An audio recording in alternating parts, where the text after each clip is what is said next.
Okay အားလုံးမင်္ဂလာပါဒီနေ့တော့ကျွန်တော်ကဒီ Basic Excel ရဲ့ lesson number 5ပေါ့နော်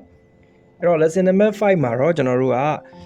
ဒီ Excel fundamental ရဲ့ဒီအဆုံးပိုင်းပေါ့နော်အဆုံးပိုင်းဆိုတော့ကျွန်တော်ဒီ Basic Excel တစ်ခုလုံးမှာကျွန်တော်အပိုင်း၅ပိုင်းရှိတယ်ပထမဆုံးကတော့ဒီ Excel fundamental ပေါ့ fundamental ဆိုတော့ကျွန်တော်တို့အဓိကကျွန်တော်တို့ Excel ကိုစပြီးအခုမှသုံးမယ်ဆိုလို့ရှိရင်ဘာတွေသိသင့်တယ်လဲဆိုတဲ့အပိုင်းပေါ့နော်ပြီးသွားလို့ရှိရင်ကျွန်တော်တို့ဒီ workbook ကို edit လုပ်တာတွေ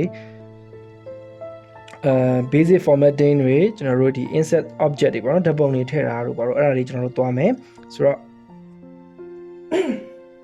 အခုကျွန်တော်ဒီ lesson number 5မှာတော့ဒီ Excel မှာပါဝင်တဲ့အကူအညီပေါ့နော်ကျွန်တော်တို့ဒီ Excel ကိုသိနားမလဲဆိုလို့ရှိရင်ကျွန်တော်စာရိုက်ပြီးတော့အကူအညီရှာလို့ရတယ်ပြီးတော့လို့ရှိရင်ကျွန်တော်ထပ်ပြီးတော့လေ့လာခြင်းနဲ့ဆိုလို့ရှိရင် Excel ကနေ support လုပ်ထားတဲ့ဗီဒီယိုတွေရှိတယ်အဲ့ဒါကိုဘယ်လိုမျိုးအသုံးပြုမလဲပြီးတော့လို့ရှိရင်ကျွန်တော် Excel ကိုဘယ်လိုမျိုး program ပိတ်လိုက်မလဲပေါ့နော်ဒါမျိုးတွေကျွန်တော်တို့ဒီပထမပိုင်းရဲ့နောက်ဆုံးပိုင်းတွေကျွန်တော်ရှင်းပြပေးခြင်းပါတယ်ဆိုတဲ့အခါမှာအရင်ဆုံးတော့ကျွန်တော်ပြောပြချင်တာကတော့ဒီ tell me ဆိုတဲ့ဒီနေရာလေးကိုဘယ်လိုမျိုးအသုံးပြုမလဲပေါ့နော် okay အဲ့နေရာလေးကတော့ကျွန်တော်တို့ဒီ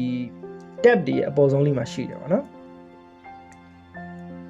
okay ဒီမှာမီးလုံးလေးနဲ့ပေါ့နော်အဲ့တော့မီးလုံးလေးကကျွန်တော် tell me what you want to do လို့ရေးထားတယ်အဲ့တော့မင်းဘာသိချင်လဲသူပြောပြပေါ့အဲ့လိုအဓိပ္ပာယ်တက်ရောက်တာပေါ့အဲ့တော့ကျွန်တော်တို့ကတကယ်လို့များ exam မှာဒီ ribbon တွေဒီ tab တွေထဲမှာ command button တွေရှာမတွေ့ဘူးဆိုလို့ရှိရင်ကျွန်တော်ဒီမှာ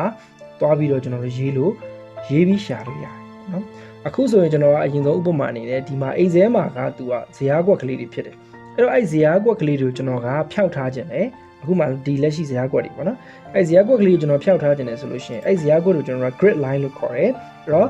GRID grid line line ပေါ့ဟုတ်ပြီနော်အဲ့တော့ grid line လို့ကျွန်တော်တို့ရိုက်လိုက်တဲ့အခါမှာအခုလိုမျိုးဒီအမှန်ကြည့်ကလေးနဲ့ show grid line ဆိုတာပေါ်လာတယ် show grid line ဆိုတာကကျွန်တော် grid line တွေကိုဖော်ပြထားတယ်ဘေးနားမှာအမှန်ကြည့်ကလေးရှိတယ်တကယ်လို့ကျွန်တော်တို့ကအဲ့ grid line တွေကိုဖျောက်ချင်တယ်ဆိုရင်အဲ့ဒီအမှန်ကြည့်ကလေးကိုကျွန်တော်ဖျောက်ပေးလိုက်မယ်ဒါဆိုလို့ရှိရင်အခုလိုမျိုးပြောင်းကြီးဖြစ်သွားတဲ့စာရွက်တွေ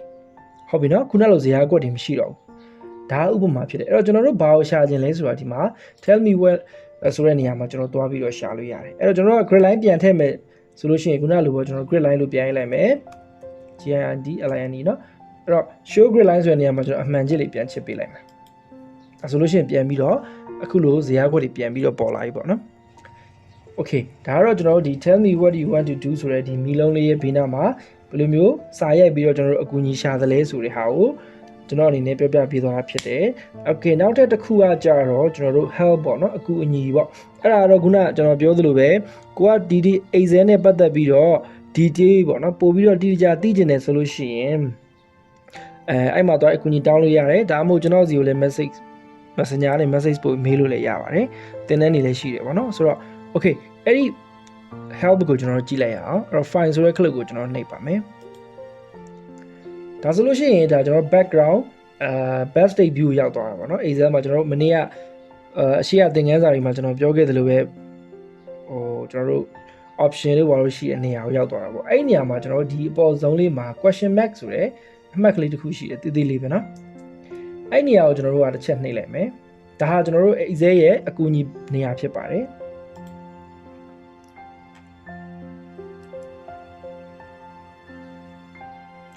Okay ဒါဆိုလို့ရှိရင် Microsoft Excel ရဲ့ official website ထဲကိုကျွန်တော်တို့ရောက်သွားတယ်အဲ့မှာ support ပေးတဲ့နေရာတွေအများကြီးရှိတယ်ပေါ့နော် Excel မှာမဟုတ်ဘူးတခြား PowerPoint တို့ Word တို့စတဲ့နေရာတွေကိုလည်းသူ support ပေးတယ်ဆိုတော့အဲ့နေရာမှာကျွန်တော်တို့ကခုန Excel နဲ့ပတ်သက်တဲ့အသိဉာဏ်တွေဟာကိုကျွန်တော်ရှာဖွေရမယ်ဒီမှာရှိနေတဲ့ဒီ search ဆိုတဲ့ဒီမှန်ဘလူးပုံစံလေးကျွန်တော်တစ်ချက်နှိပ်မယ်ဒါဆိုလို့ရှိရင်ကျွန်တော်ဒီ search bar ကြီးတစ်ခုလုံးပေါ်လာတယ်အဲ့တော့ကျွန်တော်သိချင်တာကdata validation နဲ့ပတ်သက်တဲ့အကြောင်းကျွန်တော်သိချင်နေဆိုရင် data validation လို့ကျွန်တော်ရိုက်မယ်ပြီးတော့ enter နှိပ်လိုက်မယ်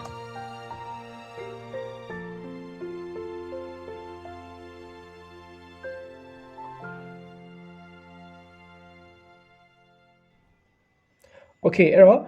results for data validation ဆိုပြီးပေါ်လာတယ်အဲ့တော့ကျွန်တော်တို့ apply data validation to cell เนาะဆိုတော့ခေါင်းစဉ်ကိုကျွန်တော်တစ်ချက်နှိပ်လိုက်မယ်ဒီမှာဆိုလို့ရှိရင်ဒါဆိုလို့ရှိရင်ကျွန်တော်တို့အခုသင်နေတဲ့ video lesson တွေလိုပဲ Microsoft Excel ကနေတော့ဒီapply data validation နဲ့ပတ်သက်ပြီးတော့ lesson video file လေးတစ်ခုကြာလာမယ် နော်အင်္ဂလိပ်လိုပြောတာပေါ့နော်အဲ့လိုကျွန်တော်တို့ကကြည့်ပြီးတော့လိုက်ပြီးတော့လေ့ကျင့်ခြင်းအပြင် data validation ဘယ်လိုမျိုးအလုပ်လုပ်တယ်လဲဆိုတော့ကျွန်တော်နားလည်သွားမယ်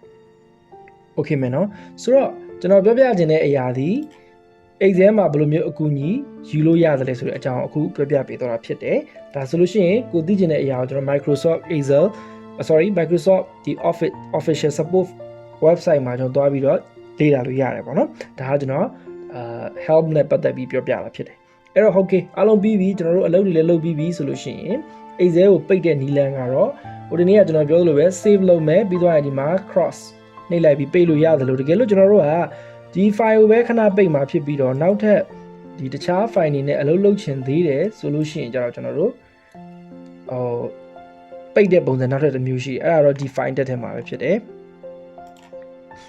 close ဝင်နေရာလေးရှိပါတယ်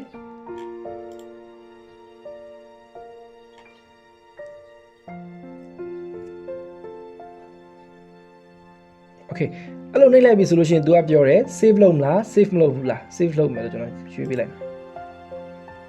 Okay ဒါဆိုလို့ရှိရင်ကျွန်တော်တို့အခုလက်ရှိအလုပ်လုပ်နေတော့ Excel file ကတော့ close ဖြစ်သွားပြီသို့တော့ Excel program software ကတော့မပိတ်သေးဘူးပေါ့ဘာကြောင့်လဲဆိုတော့ကျွန်တော်ထပ်ပြီးတော့တခြား Excel file တွေကိုထပ်ပြီးအလုပ်လုပ်အောင်မလား तू စောင့်ပေးတဲ့သဘောပေါ့အဲ့တော့ကျွန်တော်ကထပ်ပြီးတော့တခြား file တွေနဲ့အလုပ်လုပ်ချင်တယ်ဆိုရင် file tab ကိုသွားမယ်ပြီးဒီ reset ထဲမှာရှိတဲ့ file တွေနဲ့ကျွန်တော်အလုပ်လုပ်လို့ရတယ်လို့ဒီမှာ open ဆိုပြီးတော့ကျွန်တော်ရှေ့ရ lesson မှာလည်းအဲ့အကြောင်းပြောခဲ့တယ် Excel ကိုဘယ်လိုမျိုး open လုပ်မလဲဆိုတော့ကွန်ပျူတာထဲမှာရှိတဲ့တခြား file ကျွန်တော်ဆက်ပြီးတော့အလုပ်လုပ်မလားဆိုတော့ဒီမှာရွေးပေးလို့ရတယ်ပေါ့နော် Okay တကယ်လို့များတော့ပြီးပြီပေါ့အားလုံးလည်းကျွန်တော်တို့ finish ဖြစ်သွားပြီ Excel program တစ်ခုလုံးပိတ်မယ်ဆိုတော့ကျွန်တော်တို့ဘာလို့လုပ်လိုက်မလဲဆိုရင် cross နှိပ်လိုက်မယ်ပေါ့နော် close Okay ဒါဆိုလို့ရှိရင်တော့ကျွန်တော်တို့အားလုံးပိတ်သွားပြီပေါ့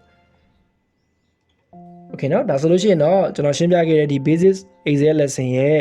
ဒီ part 1ပေါ့เนาะပထမဦးဆုံး Excel fundamental များဆိုတဲ့ lesson 5ခုရှိတယ်အားလုံးကိုလည်းအားလုံးလိုက်လုပ်ကြည့်ပါလေ့ကျင့်ကြည့်ပါဒါဆိုလို့ရှိရင်တော့အခုမှစပြီးတော့ Excel ကိုအသုံးပြုမဲ့သူတွေအတွက်အဆင်ပြေမယ်လို့ကျွန်တော်ထင်ပါတယ်ဆက်လက်ပြီးတော့လည်းကျွန်တော်နောက်ထပ် basic Excel lesson ကိုဆက်ပြီးတော့သင်ပေးသွားပါမယ်အားလုံးကျေးဇူးအများကြီးတင်ပါတယ်ခင်ဗျာ